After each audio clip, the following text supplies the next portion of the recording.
대한민국이 선진국으로 우뚝 서기까지 걸어온 발자취가 한데 모여있는 이곳. 그 중에서도 1980년대 만든 것으로는 드물게 국가 등록 문화유산으로 지정된 전시물이 있다는데요.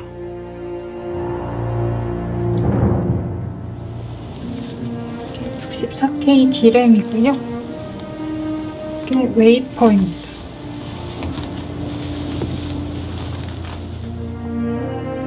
(64K) D램, 8,000글자를 기록할 수 있는 우리가 개발한 첫 번째 메모리 반도체입니다. 반도체 역사의 문을 연 이 작은 칩.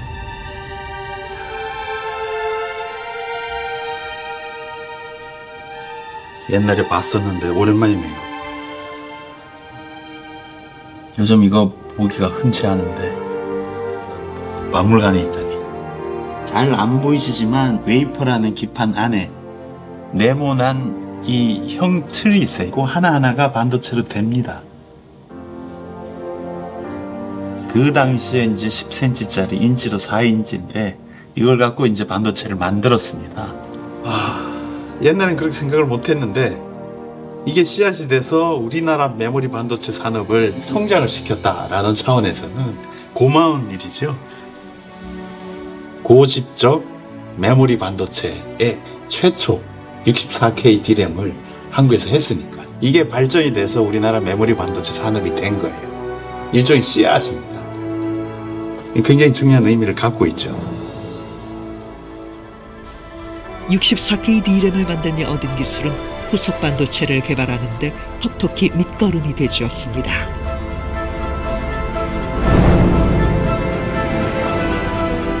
반도체 생산 경험이 전혀 없는 가난한 나라에서 글로벌 시장에 영향을 미치는 반도체 강국이 되기까지 그 문을 열어준 64K D램. 64K D램이라는 거는 거의 천상의 제품입니다.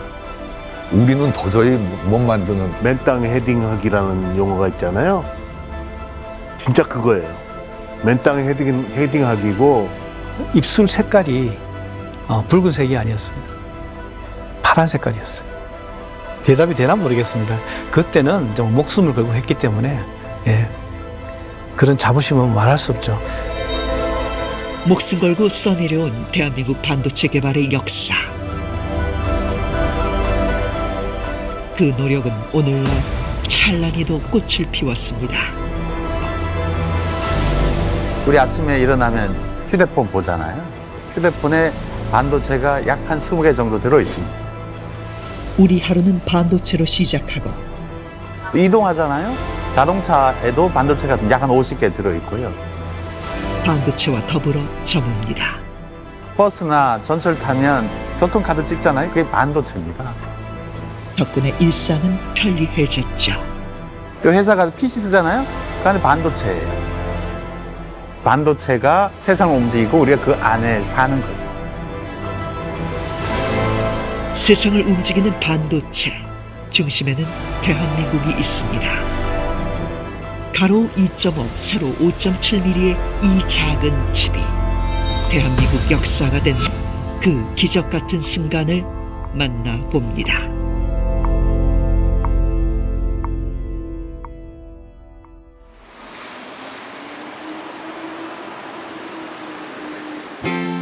대한민국 반도체 역사에서 빼놓을 수 없는 곳이죠.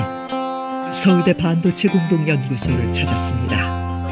서울대 반도체 공동연구소는 1988년에 개소를 했습니다. 그 당시에 이제 우리나라가 반도체 연구 개발을 시작한 지 얼마 안 된 그런 시기여서 반도체 연구나 또 인력 양성 이런 데 있어서 좀 이제 아직 부족한 그런 상황이었는데요. 우리나라 반도체 산업을 위해서 필요한 인력들을 양성하고 또 반도체 기술 개발을 위한 연구를 수행하는 그런 역할을 진행해 왔습니다. 이곳에서 누구나 연구소 장비를 활용해 반도체를 연구하고 개발할 수 있습니다. 제가 지금 하고 있는 작업은 AI 반도체 설계 전에 미리 시뮬레이션 하고 있는 작업입니다.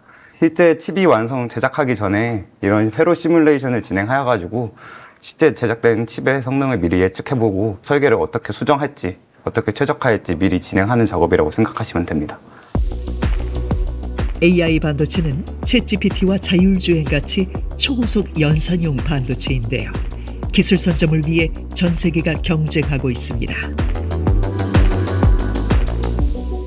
일괄 공정보다는 특별한 이제 단위 공정을 위한 그런 장비들이 많이 구축되어 있습니다. 반도체 미세화가 이제 거의 한계에 다다랐기 때문에 이것을 이제 3차원으로 위로 쌓아 올리는 이제 3차원 공정 뭐 이런 것들도 연구하고 있고요. 실리콘보다 더 이제 효율적인 새로운 물질들을 활용하는 그런 공정들도 개발되어 있고, 차세대 반도체 개발을 위한 여러 가지 이제 공정들을 저희들이 이제 개발하고 활용하고 있습니다. 클린룸에서 직접 설계한 회로로 웨이퍼를 만드는 재승 씨. 새로운 기술을 개발하려다 보니 계획대로 되지만은 않죠. 힘들진 않으세요?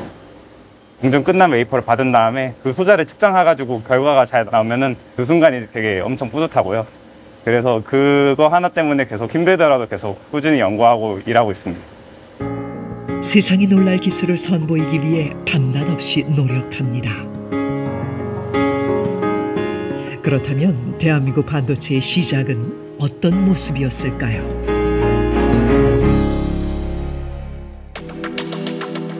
한국에서 반도체 이름을 단 회사가 처음으로 탄생한 건 1965년. 군용 천막으로 만든 공장에서 수십 명 직원들이 비닐을 깔고 트랜지스터를 조립했다죠. 단순한 조립이 아니라 부품부터 제작한 건 1974년 한국 반도체가 처음이었습니다. 웨이퍼 가공 설비를 들여온 번듯한 공장이었죠. 이 공장은 반도체 생산 공장입니다. 전자 공장의 종업원들은 교육 수준이 높아 일을 빨리 익히고 또 부지런해서 외국인 투자가들의 호평을 받고 있습니다. 나도 거기를 가봤어요. 부천에. 가서 시계 만드는 공정을 다 봤는데, 근데 그거는 굉장히 간단합니다. 그래서 그것만 사용해서 이제 시계와 같이 칩을 만들어가지고 했는데, 전혀 달라요. 그건 뭐 비슷한 게 그냥 반도체라는 것밖에 없어요. 그 차이는 집적 회로에 들어간 트랜지스터 개수. 1906년 진공관이 출현한 이래 반도체 산업은 진공관에서 트랜지스터, 집적 회로, 그리고 초집적 회로로 발전했는데, 이 작은 초집적 회로 하나가 트랜지스터 6,000개분의 기능을 담당합니다. 트랜지스터를 1,000개 넘게 모아야 고밀도 집적 회로라 부르는데요. 이 단계가 우리가 아는 반도체입니다. 수입량은 한정되어 있는데 쓰이는 곳이 많다 보니 반도체가 없어 공장을 멈추는 일도 많았다네요. 그 당시에 우리가 했던 전자산업이라는 것은 조립하는 것입니다. TV 조립하고요. 부품은 일본이나 미국에서 갖다 썼잖아요. 반도체 다 갖다 썼잖아요. 그래서 그 말단에 최고성능의 부품인 반도체를 하지 않으면 전자산업은 발전할 수가 없다라는 거예요. 82년이구만. 삼성의 그 회장하고, 그 다음 현대 정 회장하고, 그 다음에 또 LG의 그 회장 3명을 불렀어요. 청와대로 불러가지고, 반도체 해라. 이거 안 하면 못 산다는데, 이거 해야 된단 말이에요. 그러니까 막 강조를 굉장히 했어요. 근데 그 당시에 이제, 딴 사람은 모르겠는데, 이병철 회장님은 일본에 가서 많이 돌아다녔어요. 그리고 반도체를 해야 되겠다는 생각을 하면서도 돈이 너무 많이 드니까 못하고 있는 거예요. 정부의 반도체 강국으로의 꿈은 1981년으로 거슬러 올라갑니다. 대한민국이 선진국으로 가는 마지막 관문이 반도체라고 확신한 겁니다. 정부는 전자산업진흥과 관련해서 특히 반도체 산업 육성에 중점을 둘 방침이라고 밝혔습니다. 정부는 반도체 기술 개발을 위해 82년부터 4년 동안 200억의 예산 지원을 결정합니다. 또 반도체 관련 시설이나 장비에 대한 관세를 대폭 인하해 주죠. 시작 자체는 정부가 주도했기 때문에 시작을 한 거고요. 시작한 다음에 발전은 기업들이 열심히 했기 때문에 발전한 겁니다. 그래서 정부의 역할이 굉장히 중요했고 시작할 수 있었고 성장의 기반이 됐다. 기업 역시 화답했습니다. 산업으로서 반도체의 가치와 우리 민족 특성에도 잘 맞는 첨단 사업임을 확신한 겁니다. 1983년 3월 이병철 회장은 64K D램 개발 도전을 선언합니다. 삼성전자의 1980년 영업이익은 232억 원 수준. 당시 반도체를 만들려면 1년에 1,000억 원이 필요했다는데요. 성공 여부가 불확실한 사업에 4년치 순수익을 쏟아붓기로 합니다.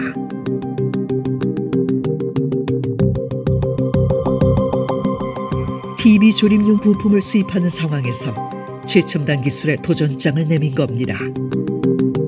당시 세계 반도체 시장은 미국과 일본이 나눠 가진 상황.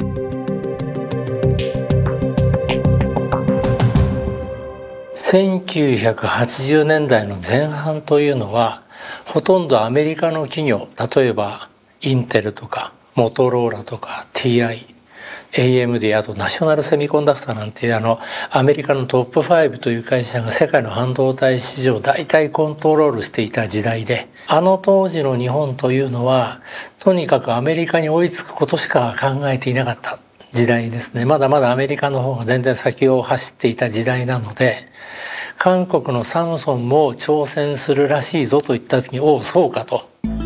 미쯔비시는 보고서를 내고 대한민국은 기술력이 부족한 데다 내수 시장이 작아 성공할 수 없다고 단언했습니다.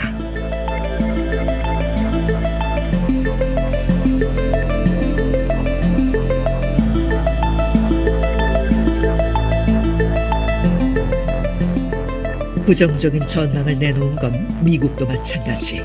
64K D램 개발 도전이 과대망상이라고 비웃었는데요. 사실 이 도전은 국내에서도 곱지 않은 시선을 받았습니다.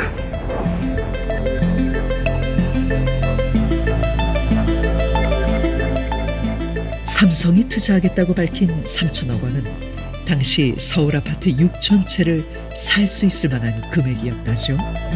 회사 전체가 휘청일 수 있는 투자금이었습니다. 우리가 83년이잖아요. 이미 미국이나 일본은 50년대부터 반도체를 했어요. 하니까 30년이 지난 거잖아요. 그리고 64K는 그 당시에 미국이나 일본 기업이 이미 1979년에 4년 전이잖아요. 이미 개발해서 쓰고 있습니다.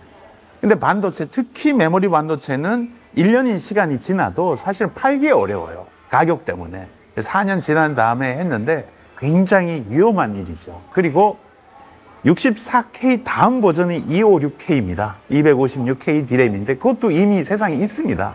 이미 그건 팔고 있는 건데 우리는 64K를 한 거죠. 굉장히 위험하고 무모한 도전이었습니다. 반도체는 텔레비전을 조립하는 것과는 달랐습니다. 반도체를 생산하려면 병원 무균실보다 청정한 클린룸이 있어야 하고요. 웨이퍼를 만들고 전자기기 연결을 위해 패키징하기까지 120여 단계를 거쳐야 한답니다. 노감 단디라고 보시면 되고요. 우리가 설계한 이런 파일을 가지고 그런 마스크를 만들어서 이게 이제 우리가 그 웨이퍼에 그대로 나오게 할 수 있는 이제 잔디라고 보시면 돼요. 먼지가 붙지 않게 보호막을 씌운 웨이퍼 위에 설계한 회로를 옮기는데요. 사진 찍는 것과 비슷해서 포토 공정이라고 부릅니다. 다음은 신호를 전달하는 데 필요 없는 부분을 깎는 식각 공정입니다. 이 단계에서는 가장 중요한 게 금속이라는 거는 식각이 덜 되면은 연결될 수도 있다. 그거를 저희가 흔히 말하는 쇼트가 났다라는 건데, 그렇게 되게 되면은 한 패턴의 전압을 인가하여도 모든 패턴에 전압이 들어가기 때문에 그렇게 되면 안 됩니다. 그래서 정확하게 다 식각이 돼서 금속이 이어져 있지 않게 식각하는 것이 되게 중요하다고 생각하시면 됩니다. 신호 전달에 필요한 물질을 얇게 씌우고 깎아내기를 반복하며 웨이퍼 위에 회로를 만듭니다. 반도체를 만들 때 가장 중요한 과정이 있다는데요. 노광이 실제로 잘 되었는지 각 패턴을 현미경으로 확대해가지고 봐서 안 어긋났는지 아니면 뭐 저희가 원하는 길이대로 노광이 되었는지 확인하는 작업입니다. 전기 신호가 잘 연결되었는지 검사를 마친 다음 불순물을 없애면 매끈하던 웨이퍼 표면에 눈에 보이지도 않을 만큼 작은 회로가 새겨집니다. 복잡한 회로 설계부터 제대로 작동하는지 확인하기까지 반도체를 만들어 본 경험 없는 우리로선 상상 못할 어려움이 기다릴 게 분명했습니다.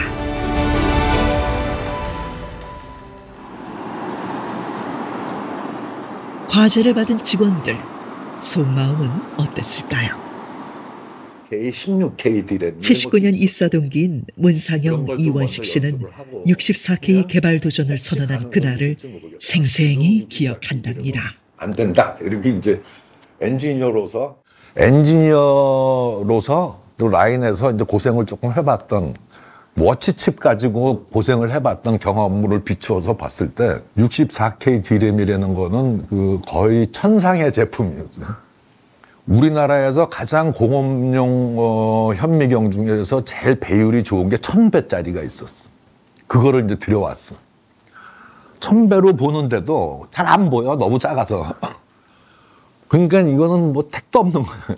작심을 하고 제가 보고서를 하나 썼어요. 보고서를 이제 뭘 썼냐 하면 64K 디램은 안 된다. 지금 우리 실력과 우리의 그 지금 라인의 그 공장의 상황과 이런 걸 봤을 때 도저히 지금 안 되고 한 3, 4년 정도 그거보다 더 낮은 4K, 16K 디램 이런 것도 있었어요. 그때. 그런 걸 좀 먼저 연습을 하고 하면 혹시 가능성이 있을지 모르겠다. 지금 64K 디램은 안 된다. 트랜지스터를 수출하던 이들에게 기술적으로 몇 단계를 뛰어넘은 수준의 64K 디램 개발은 기어가기 시작한 아이에게 당장 뛰도록 요구하는 것과 같았답니다. 79년도에 졸업을 했는데 7호학번 정도가 돼도 그 전정학과에 반도체 공학이라는 거를 가르치는 학교가 없었어요. 미국 대학에서 쓰는 반도체 교과서, 그 해적판 있잖아. 그걸 구해다가 세미나하고 뭐 그러더라고. 그렇게 해서 이론을 배우고 대부분은 그냥 실무에서 시행착오를 하면서 하고 뭐 그랬었어요. 100여 명의 개발팀원 절반 이상이 교과서 속 단어로만 반도체를 접한 상황. 삼성은 왜 이런 무모한 도전을 했을까요? 반도체의 그러니까 패러다임이 조금 바뀌는 시기였습니다. 반도체의 그 주요한 그 활용 제품이 이제 PC였습니다. 그러니까 그 당시에 이제 PC가 막 그 점점 더 발전하는 그런 시기였거든요. PC에 들어가는 메모리 반도체는 가격이 굉장히 중요했습니다. 개인용 컴퓨터는 대형 컴퓨터보다 사용 기간이 짧은데요. 안에 들어가는 반도체 역시 10년의 수명까지는 필요 없습니다. 반도체를 만들어 본 경험이 없더라도 시장에 진입할 기회를 찾은 것이죠. 우선 이제 그룹적으로 64K 디램을 개발을 한다 그래서 여러 가지 투자 결정을 하는데 이제 기흥에다가 그 반도체 단지를 만들고 그래서 그냥 산이었어요. 산을 깎아서 반도체들을 만들고 이제 본격적으로 시작을 한다. 근데 뭐 아는 게 없으니까 정신적인 면을 굉장히 강조를 해서 궐기 대회도 아니고 뭐 그런 행사도 하고 그 슬로건이 한반도를 반도체로 막 이런 그 구호도 외치고 그랬던 기억도 나고 그다음에 백미가 이제 64K 행군이잖아. 64K D램을 개발한다고 64km를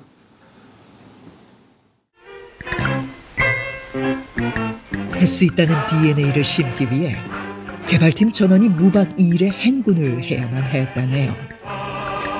밤을 새며 서울부터 남양주 정도의 거리를 걸었을 뿐 아니라 중간중간 과제도 있었답니다.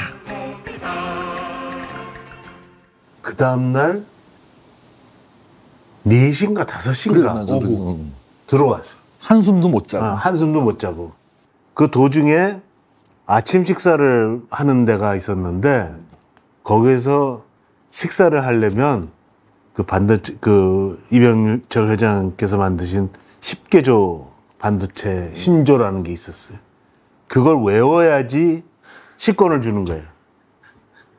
그거를 보통 2번, 3번 빠꾸 맞아가면서 반도체 그 신조 10개 중에 기억나는 거 있어? 안 된다는 생각을 그치. 버려라.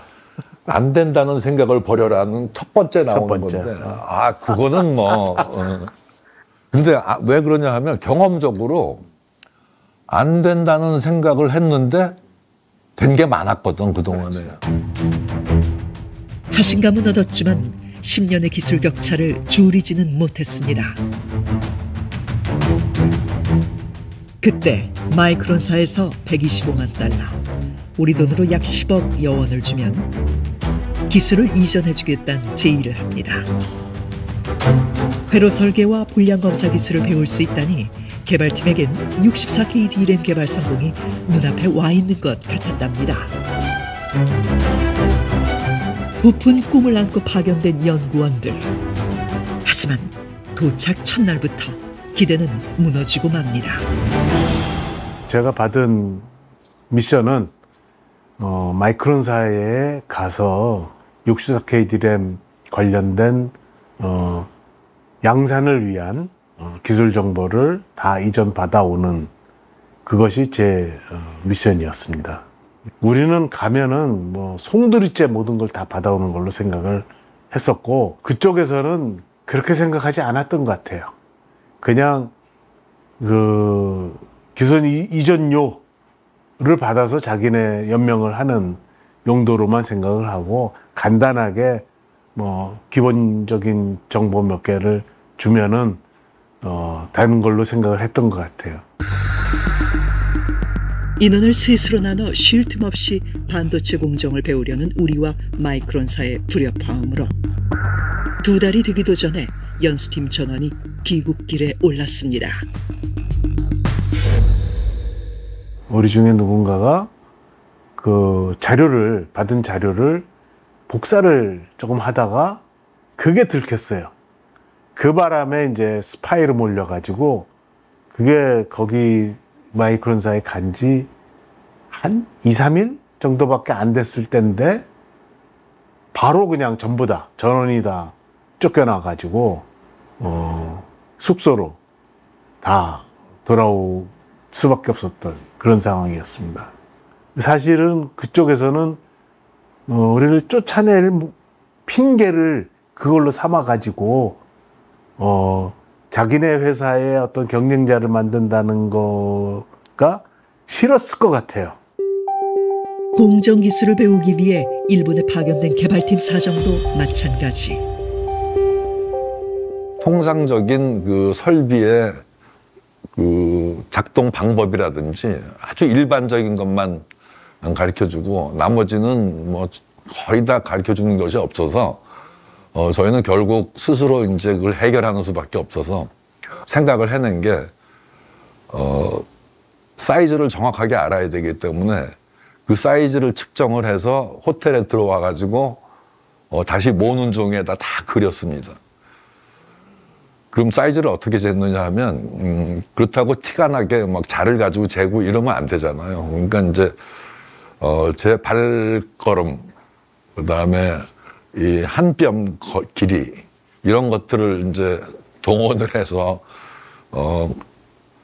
설비의 사이즈와 라인의 그 구조를 이제 파악을 했습니다. 그래서 한 발자국에 67cm, 지금도 안 잊어버립니다. 그다음에 한 뼘이 22.5cm. 예, 그래서 하나하나 재가지고 했던 기억이 납니다. 낮에는 몰래 생산 라인 크기를 쟀고 밤이면 모여서 배치도를 그렸습니다. 어렵게 배워왔지만 제대로 작동하는 반도체를 만드는 건 쉽지 않았는데요. 불량 원인을 찾고 매일 밤 11시에 만나 의견을 나눴습니다.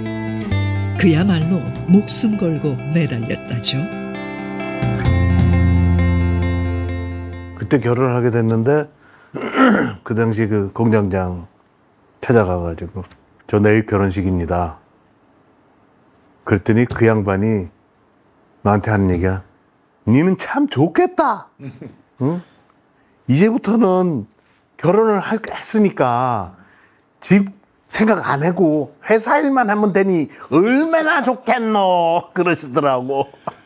기가 탁 막혀가지고 그게 이제 결혼하기 바로 전날 나 이발이라도 해야 되겠으니 이제 지금 퇴근하겠습니다.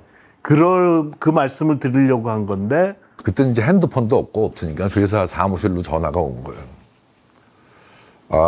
둘째 딸이 태어났는데 한번 와봐야 되지 않냐 이러더라고. 그래서 이제 그때 과장님한테 저 둘째 딸이 태어나서 좀 가봐야 될 것 같습니다. 그랬더니 네가 난 것도 아닌데 왜 네가 가냐는 거야. 그게 지금은 막 웃지만 그때 당시에는 어떻게 보면 그런 분위기였어요. 마침내 1983년 11월 개발을 시작한 지 6개월 만에 완벽히 작동하는 반도체 칩을 만들어냅니다. 전 세계가 깜짝 놀라는 순간이었습니다.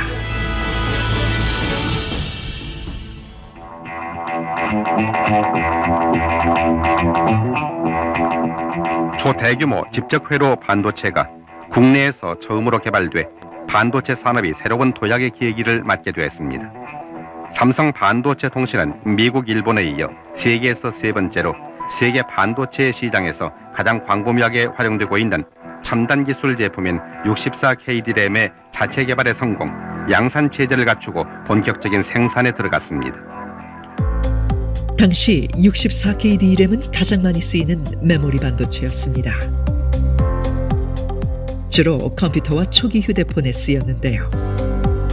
직접 만든 반도체로 대한민국 전자제품의 경쟁력을 끌어올릴 수 있는 길이 열린 셈이었습니다. 별로 기뻤다는 것보다도 이제 조금 쉴 수가 있겠다. 그 정도? 이제 조금 집에서 좀 하루 푹 쉴 수가 있겠다. 그런 안도감. 무슨 새로운 거를 했다는 그런 성취감보다는 그래도 우리로서는 처음인 거를 했어. 그런데 그것이 생각보다 좋은 결과가 나오는 거예요. 생산성 측면에서. 그래가지고 그거에 대한 자부심은 있었어요. 새로운 공장에서 64K D램의 품질을 높이는 데 몰두한 개발팀. 미국 컴퓨터 전문 업체의 엄격한 검사에도 성능을 인정받았습니다. 그리고 1984년 9월 역사적인 반도체 첫 수출을 합니다. 반도체 종주국 미국에서 우리가 만든 반도체를 앞다투어 주문한 겁니다. 어렵게 개발한 반도체가 문제없이 작동할까 물건을 실어보내면서도 걱정하는 마음이 컸다는데요.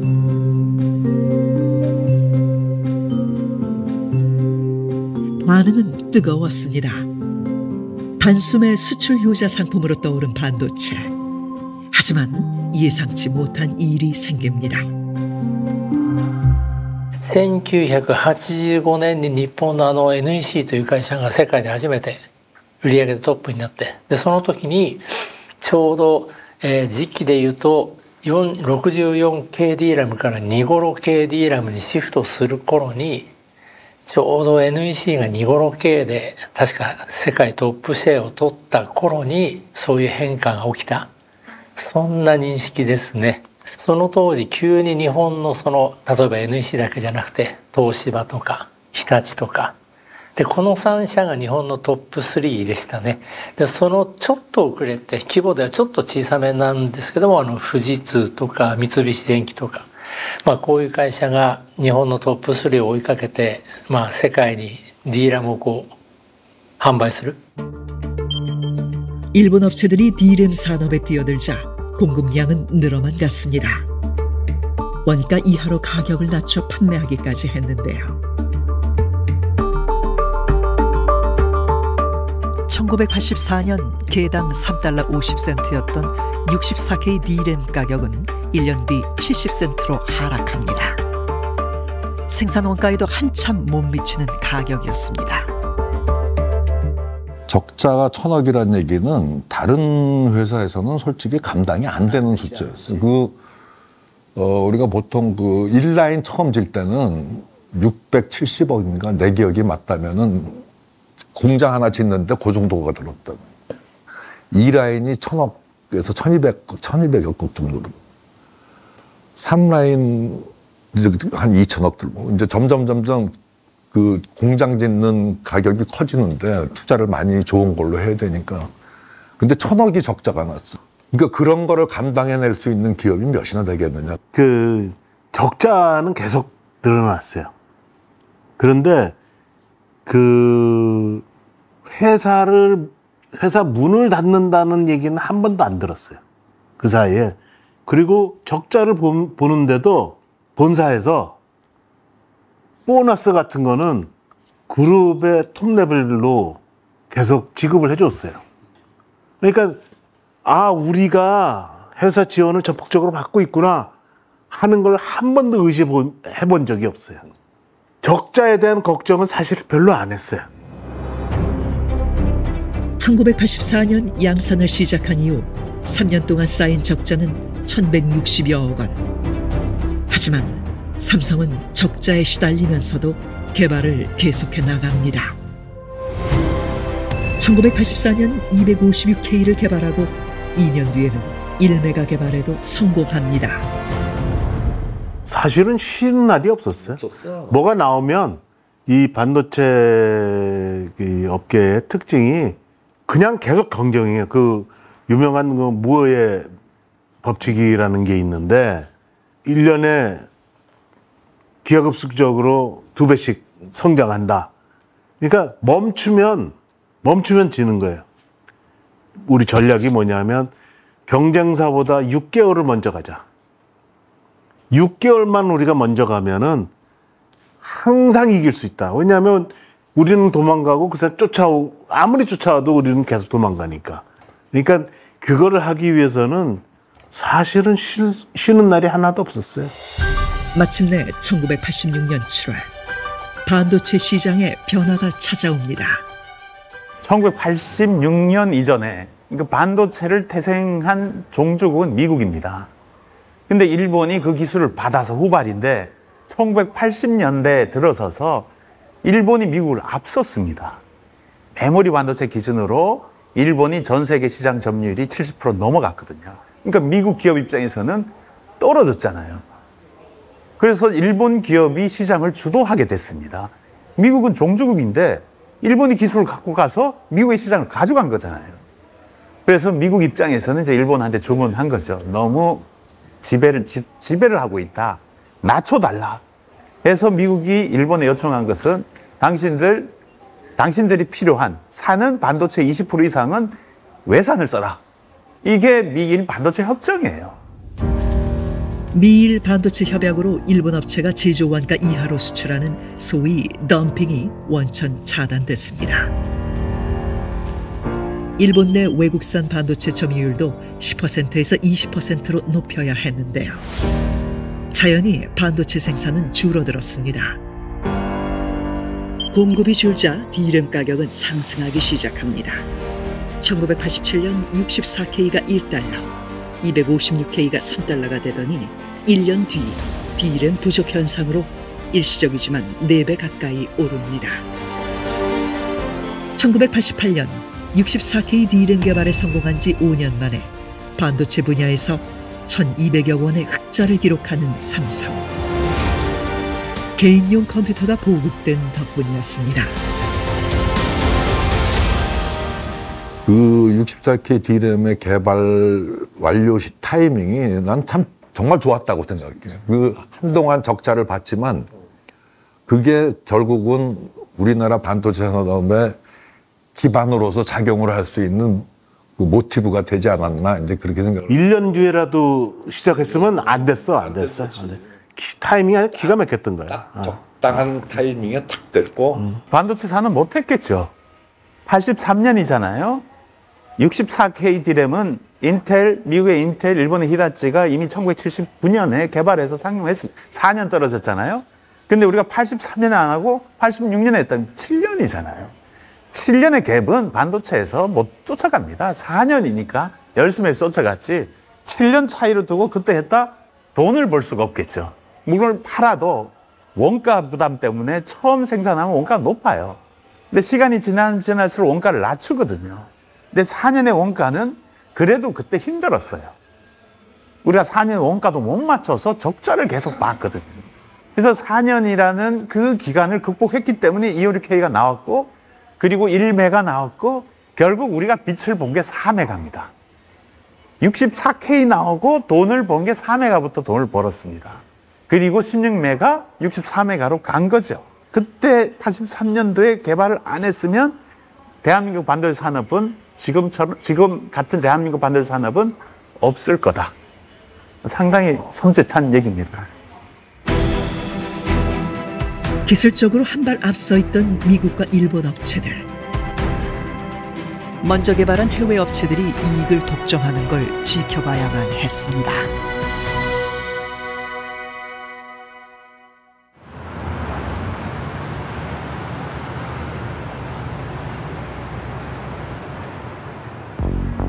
더 이상 따라가는 게 아닌 역전할 기회가 절실했습니다. 1메가 D램까지는 기업 단독으로 밀고 나가던 반도체 개발은 4메가 D램부터 다른 양상을 띱니다. 한국전자통신연구원에서 그 변화가 시작됐다는데요. 그때 이제 저희가 4메가 D램 개발 사업 진행 중이었죠. 그때 저도 이제 삼성에서 한 달간 근무를 했었어요.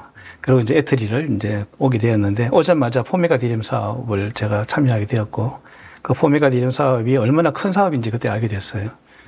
그래서 보시다시피 저기 우리나라의 중요 부처의 장관님들이 다 앉아 계시고 회사의 대표들이 직접 발표를 하는 대통령이 직접 과제계획서에 사인을 하고 친필로 이렇게 과제계획서가 보이게 돼 있습니다. 보시면 전자통신연구원은 소장은 인사권을 장악하라 이런 명령까지 내리실 정도로 저희 국가적인 사업이었습니다.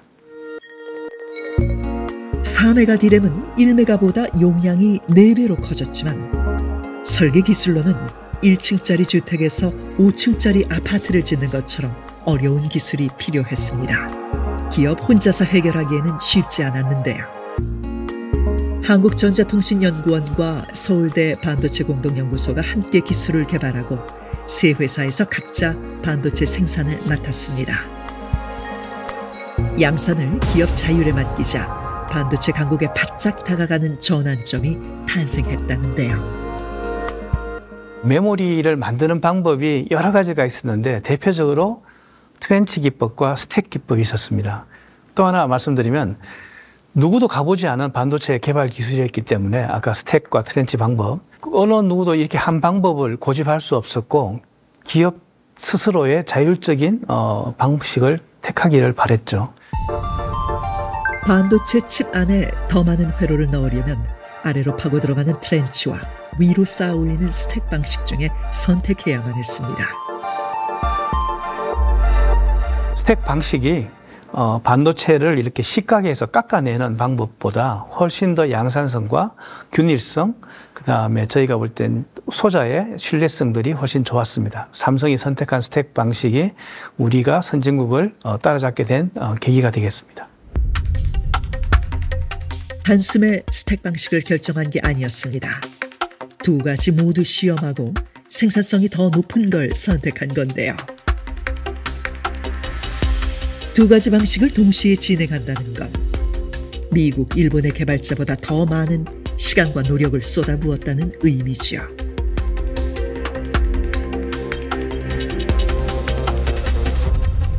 삼성의 테스트 과장님을 뵌 적이 있는데 입술 색깔이 붉은색이 아니었습니다. 파란 색깔이었어요.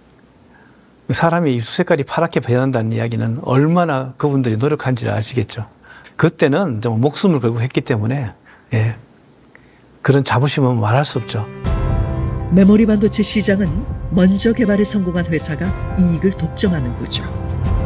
우리나라는 일본과 거의 동시에 16메가 개발에 성공합니다. 이제 기술 격차는 단 3개월. 그리고 마침내 1992년 세계 최초로 64메가 D램 개발에 성공합니다. 1983년 64K D램 개발에 성공한 지 꼭 10년 만에 대한민국 메모리 반도체가 미국과 일본을 누르고 세계 최정상에 선 순간이었습니다. 64메가는 정말 제 개인적으로는 아주 정말 큰 의미들이 많이 있었습니다. 왜냐하니까 64메가는 우리나라 반도체 메모리 기술이 선진국을 따라잡는 대표적인 기술로 저희들이 각인하는 그런 기술이 되겠죠. 최초뿐만 아니라 성능에서도 최고다.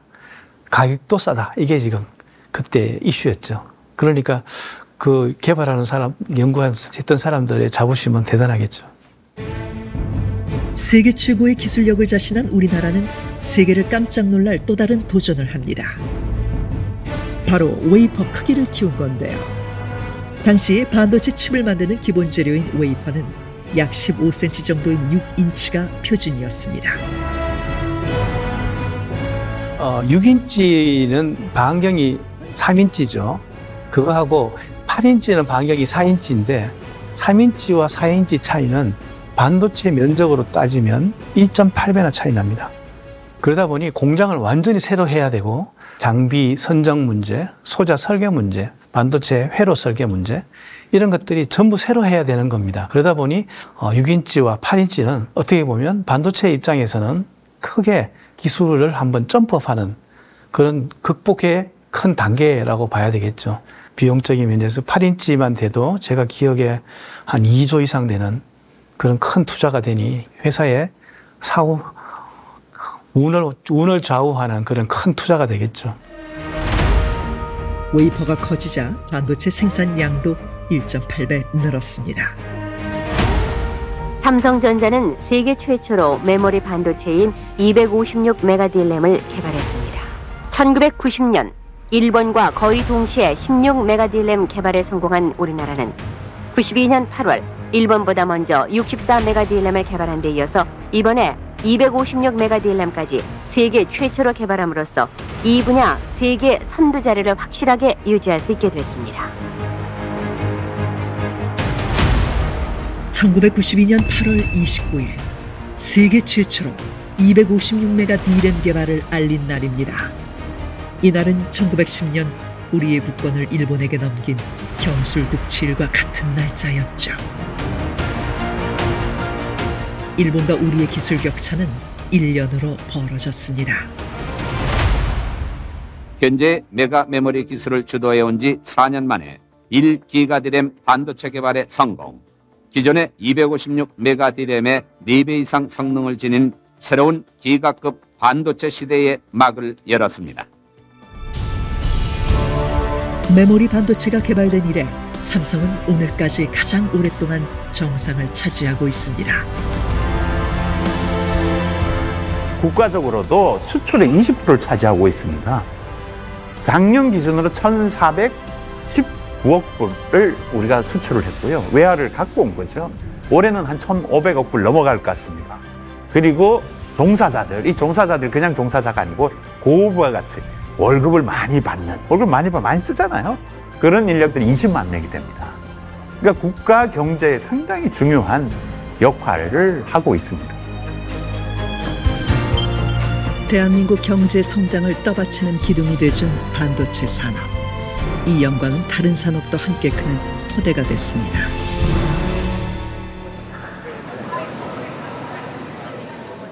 지난 7월 미국에서 열린 최신 휴대폰을 공개하는 자리. 이 휴대폰에는 우리나라 회사가 설계한 저전력 D램 메모리가 들어있습니다. 덕분에 기능은 많아지고 무게는 가벼워졌죠. 대한민국이 만든 반도체는 우리 가전제품이 세계 시장에서 경쟁력을 얻는 힘이 되고 있습니다.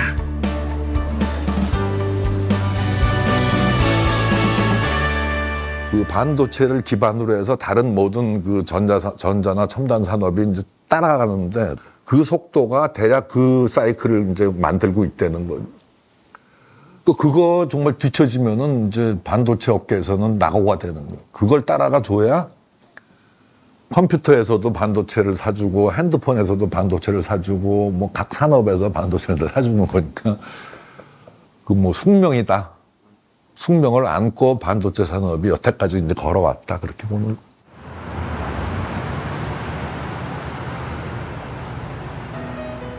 반도체 시장을 선도하기 위해 전문 인재 양성에도 힘써온 대한민국. 이곳에서는 3년 동안 반도체 이론부터 실습까지 체계적으로 배울 수 있습니다. 이론적으로 전류와 전압과 저항을 알게 되면 그 세 가지에 관련된 공식이 하나가 있죠. 그 무슨 공식이지? I는 R분의 V. I는 R분의 V로 그게 무슨 공식을 가지고 오의 법칙이죠. 반도체를 공부하기 위해 전국에서 모인 학생들.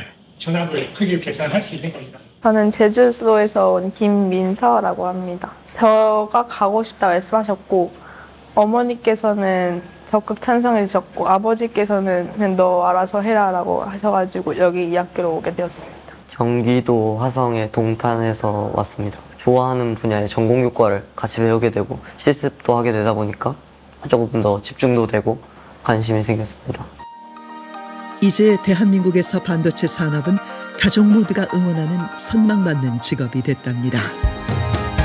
고등학생 때 웨이퍼를 만들어 보는 건 64K D램 개발 당시에는 상상조차 할 수 없었는데요. 고등학교 안에 있는 실습실이라고는 믿기지 않을 정도로 대학 연구실 수준의 전문 장비를 갖추고 있습니다.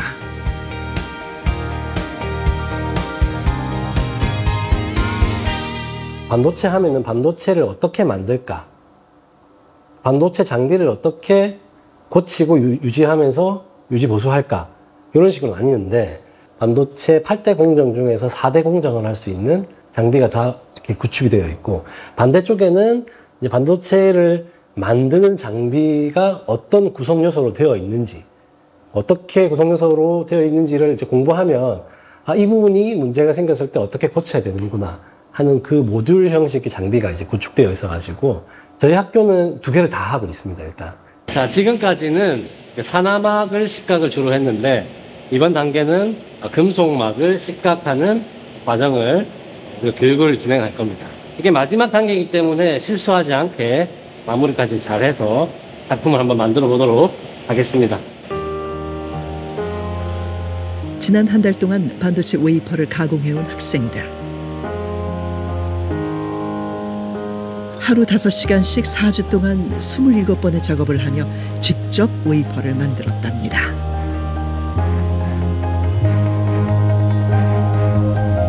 지금 하는 작업이 무슨 작업인지 아세요? 폭포 공정을 진행하기 위해서 관광객을 쌓으려고 하는 과정입니다.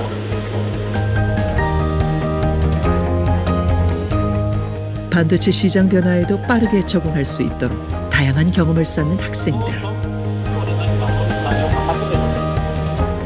미래 반도체를 이끌 또 하나의 자산입니다.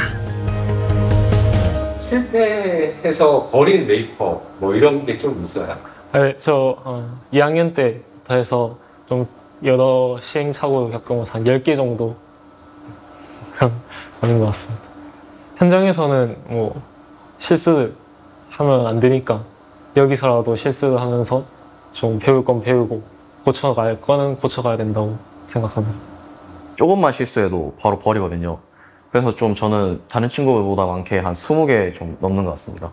결국에 많은 실패를 경험했기 때문에 이제 실패를 하더라도 그걸 견뎌낼 수 있는 힘이 생길 수 있기 때문에 오히려 실패를 많이 할수록 저는 성공을 할 확률이 더 높아진다 생각합니다. 웨이퍼를 만들어 본 경험이 인공지능 같은 첨단 분야에 활용되는 반도체를 만드는데 큰 힘이 돼줄 겁니다.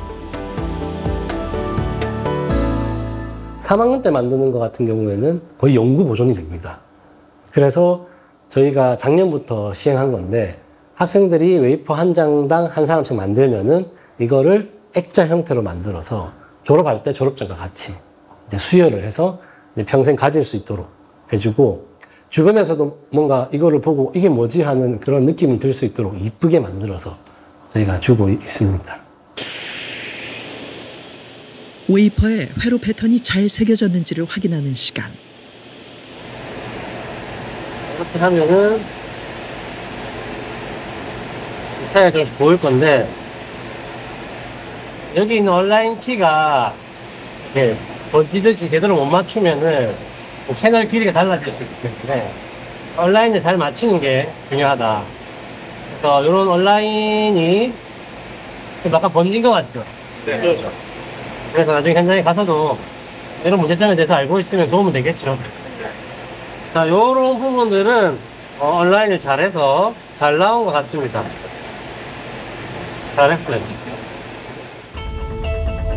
학생들은 1983년 64K D램 개발을 어떻게 생각할까요?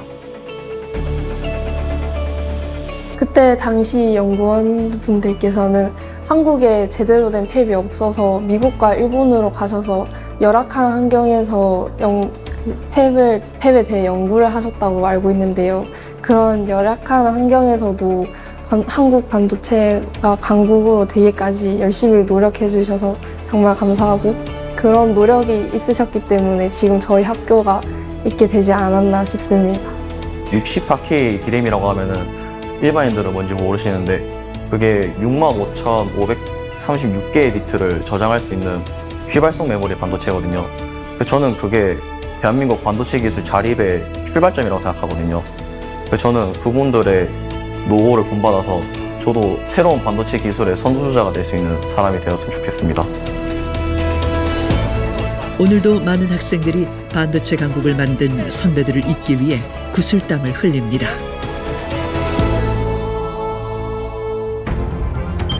대한민국을 글로벌 경제 강국으로 올려놓은 핵심 엔진 반도체. 지금 이 시간에도 전 세계에서 우리가 만든 반도체를 찾고 있습니다. 특히 용량이 크고 데이터 처리 속도가 탁월한 HBM 시장은 매년 빠르게 증가한다는데요. SK하이닉스와 삼성전자가 HBM 공급량의 80%를 차지하며 글로벌 시장을 선도하고 있습니다. 지금은 AI 시대입니다. HBM, 이 AI 메모리 반도체예요. 그리고 데이터 센터는 저장을 해야 되잖아요. 그래서 낸드 플래시, 이것도 우리 메모리입니다. 대한민국이 반도체를 안 만들면 전 세계 전자제품 공급망에 일대 혼란이 일어납니다. 우리 스마트폰 못 써요. 자동차 못 갑니다. 그래서 전 세계적으로 우리가 공급망에 큰 역할을 하고 있고 굉장히 중요하다. AI 반도체 강국으로 나아가는 길. 그 열쇠 중 하나는 연산이 복잡한 반도체의 전력 소모 문제. 대한민국의 많은 연구원들이 전력 소모가 적은 반도체 개발을 위해 애쓰고 있는데요. 그게 HBM3 파이라는 회로입니다. 성능을 우선은 만족을 해야 되는 거고요. 그리고 신뢰성을 확보하기 위해서 동작하지 않는 칩이 발생하지 않도록 만들어야 되는 게 중요합니다. 그리고 그 다음 문제가 이제 다른 타사 대비 경쟁력이 있어야 되니까, 그리고 칩 면적은 비용이다 보니까 이제 면적을 줄인다든지 소모 전력을 줄인다든지 그런 이제 추가적인 이렇게 경쟁력을 확보할 수 있는 기술이 필요합니다. 다시 세계를 깜짝 놀라게 할 반도체 기술 개발을 꿈꾸며 연구에 매달리고 있습니다. 새로운 것을 설계하는 것 자체가 즐거우니까 계속해서 이제 새로운 걸 개발해서 그게 또 우리나라 기업에 기여를 할 수 있도록 노력을 합니다.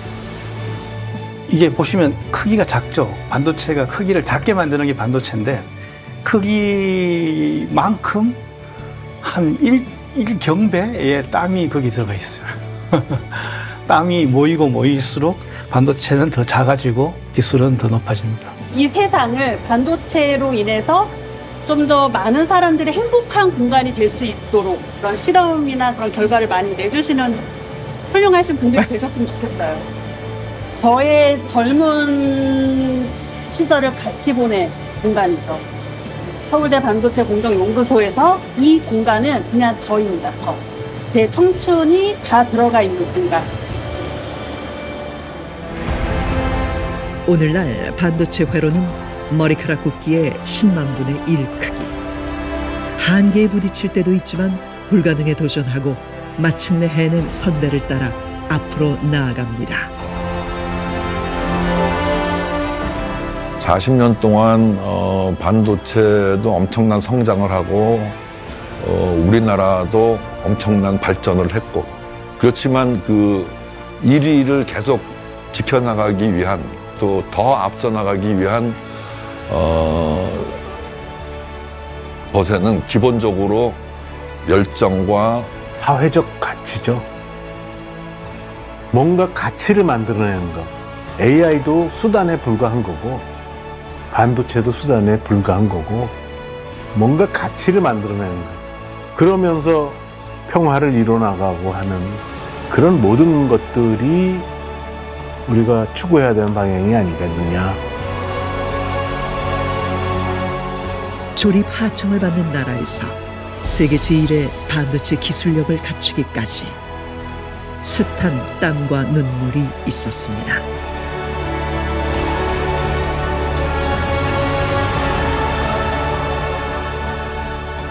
할 수 있다는 믿음으로 이루어낸 거대한 결과. 광복 80년. 이제 대한민국은 또 다른 기적을 준비합니다. 우리의 힘을 한데 모은다면 미래 반도체 역시 가장 높은 곳에 우뚝 서리라 믿습니다.